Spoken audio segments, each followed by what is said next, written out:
မျိုးသမီးဟာကွယ်လွန်သွားတဲ့ဝိညာဉ်တွေကိုရုတ်တရက်မြင်တွေ့နိုင်စွမ်းရရှိသွားပါတယ်။သူမဟာကြောက်လန့်တကြားနဲ့ချက်ချင်းလှည့်ပြေးခဲ့ပေမဲ့အမျိုးသားတစ်ယောက်ကသူမကိုတားဆီးလိုက်ပါတယ်။အဲ့ဒီအမျိုးသားကဝိညာဉ်တွေကိုဟိန်းဟောက်လိုက်တဲ့အခါသူတို့တွေဟာချက်ချင်းဆိုသလိုပျောက်ကွယ်သွားကြပါတယ်။အမျိုးသားဟာသူမစီကချီးမွမ်းစကားကိုမျှော်လင့်ပြီးလှည့်ကြည့်လိုက်ပေမဲ့အမျိုးသမီးကတော့တုန်လှုပ်ပြီးငြိမ်သက်သွားပါတယ်။ဘာဖြစ်လို့လဲဆိုတော့အဲ့ဒီအမျိုးသားဟာသူမရဲ့ပျောက်ဆုံးနေတဲ့ခင်မွန်းနဲ့တထေရတဲ့တူနေလို့ပါ။ပဲသူမကထိုသူကိုဘယ်သူလဲလို့မေးမြန်းပေမဲ့သူဟာဝိညာဉ်ဘဝကိုရောက်နေပြီးမှတ်ဉာဏ်အလုံးပျောက်ဆုံးနေတာဖြစ်ပါတယ်။သူမတယောက်တည်းသာဝိညာဉ်တွေကိုမြင်နိုင်တာကြောင့်သူ့ရဲ့မှတ်ဉာဏ်တွေပြန်ရအောင်ကူညီပေးဖို့မျိုးသားကတောင်းဆိုခဲ့ပါတယ်။သူမကလည်းဒီမျိုးသားဟာခင်မွန်းဖြစ်သူနဲ့ပတ်သက်မှုရှိရမယ်လို့ယူဆပြီးခင်မွန်းဖြစ်သူပျောက်ဆုံးသွားတဲ့အကြောင်းရင်းကိုသိနိုင်ဖို့အတွက်သူ့ရဲ့တောင်းဆိုချက်ကိုသဘောတူလိုက်ပါတယ်။အိမ်ကိုရောက်တဲ့အခါအမျိုးသားက9ရက်အတွင်းမှတ်ဉာဏ်တွေပြန်မရဘူးဆိုရင်သူဟာထာဝရပျောက်ကွယ်သွားတော့မယ်လို့ပြောပြပါတယ်။ဘယ်လိုကူညီပေးရမလဲလို့သူမကမေးတဲ့အခါအမျိုးသားကကျွန်တော်ကထူးခြားတဲ့ဝိညာဉ်ချိုးနဲ့ဆက်သွယ်မှုရှိနေတယ်။မင်းအနေနဲ့သူတို့ရဲ့ဆန္ဒတွေကိုဖြည့်ဆည်းပေးရုံနဲ့ကျွန်တော်ရဲ့မှတ်ဉာဏ်တွေပြန်ရလာလိမ့်မယ်လို့ပြန်ဖြေခဲ့ပါတယ်။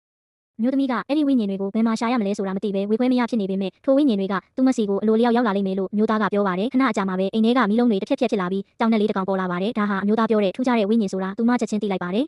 ကျောင်းနဲ့လေးကသူမရဲ့ဆန္ဒဟာချစ်ရသူကိုနောက်ဆုံးတစ်ခေါက်လောက်တွေ့ချင်တာဖြစ်ကြောင်းပြောပြီးနောက်ကျောင်းရာဇဝင်ကိုပြန်ပြောပြပါတယ်အဲ့ဒီကျောင်းနဲ့လေးဟာမူလကတာမန်ကောလိပ်ကျောင်းသူလေးတစ်ယောက်ပါတနေ့မှာတော့သူမရဲ့မျက်မှန်ကိုလူတစ်ယောက်ကတိုက်မိပြီးကြာသွားခဲ့ပါတယ်သူမကမျက်စိအလုံးမှုန်သူဖြစ်လို့မျက်မှန်ပဲရောက်သွားမှန်းရှာမတွေ့ပဲအခက်တွေ့နေချိန်မှာကောင်လေးတစ်ယောက်ကမျက်မှန်ကိုကောက်ပေးပြီးသူမလက်ထဲကိုထည့်ပေးခဲ့ပါတယ်အဲ့ဒီနေ့ကစပြီးသူမဟာကောင်လေးကိုချစ်မိသွားခဲ့တာပါ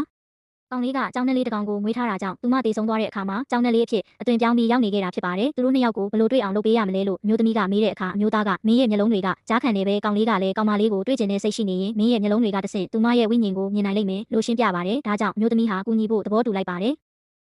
ဒါပေမဲ့သူတို့ကျောင်းကိုရောက်တဲ့အခါအဲ့ဒီကောင်လေးဟာကျောင်းမှာအလွန်နာမည်ကြီးနေပြီးမိန်းကလေးများစွာရဲ့ဝိုင်းဝန်းဝန်ခံခြင်းကိုခံနေရတာတွေ့လိုက်ရပါတယ်။မျိုးသမီးဟာကောင်လေးစီသွားပြီးသူမဟာကောင်မလေးရဲ့တငယ်ချင်းဖြစ်ကြောင်းပြောကကော်ဖီဆိုင်တစ်ခုကိုခေါ်သွားပါတယ်။သူမကကောင်လေးကိုသူ့ကိုဝိုင်းနေတဲ့မိန်းကလေးတွေထဲမှာကြိုက်တဲ့သူရှိသလားလို့မေးတဲ့အခါကောင်လေးကမရှိဘူးလို့ခေါင်းခါပြပါတယ်။ဒါကြောင့်ကောင်လေးဟာကောင်မလေးကိုမချစ်ဘူးလို့သူမကကောက်ချက်ချလိုက်ပါတယ်။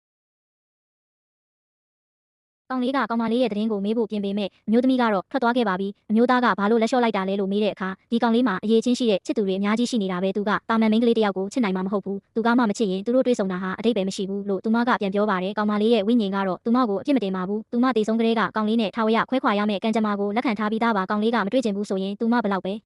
စူးစမ်းပါစေဝိညာဉ်ကိုမြင်နိုင်မှာမဟုတ်ပါဘူးအဲ့ဒီအချိန်မှာပဲကြောင်နဲ့လေးရဲ့ခန္ဓာကိုယ်ဟာတဖြည်းဖြည်းမှိမ့်မှိန်ပြောက်ကွယ်လာတာကိုအမျိုးသမီးသတိထားမိလိုက်ပါတယ်ကောင်မလေးရဲ့မျောလင်းချက်တွေပြတ်သုံးသွားတဲ့အတွက်ဝိညာဉ်ဟာထာဝရပြောက်ကွယ်တော့မှာဖြစ်ပါတယ်ဒါပေမဲ့မထင်မှတ်ပဲကောင်လေးဟာရုတ်တရက်ပြေးလာပြီးကောင်မလေးရဲ့နာမည်ကိုအော်ခေါ်လိုက်ပါတယ်အဲ့ဒီအခါမှာတော့ကောင်မလေးရဲ့ဝိညာဉ်ဟာချက်ချင်းပြန်လဲဆူဆီးသွားပြီးသူမရဲ့မူလလူသားပုံစံအတိုင်းပြန်ဖြစ်လာပါတော့တယ်